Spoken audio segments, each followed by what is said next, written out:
daga dubban shaguna zuwa toka cikin awanni kaɗan.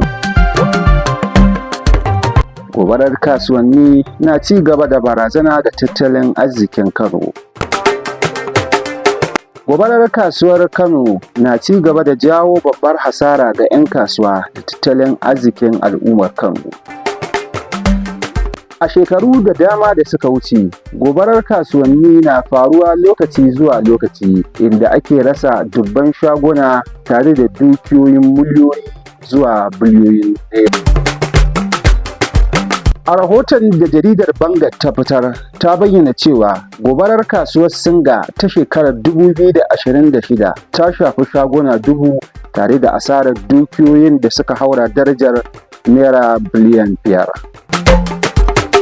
Masana na ganin wannan gobarar a cikin manyan gobarar da aka taɓa samu a kasuwannin Kano mafi muni.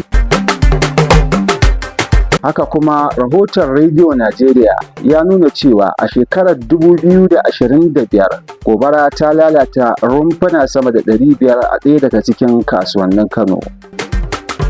Irin wannan gobara na ƙara jefa 'yan kasuwa cikin matsin tattalin arziki tare da durƙushewa gaba ɗaya. Masana na danganta yawan samun gobara a kasuwannin Kano da matsalar wutar lantarki wajen sakaci wajen amfani da ita.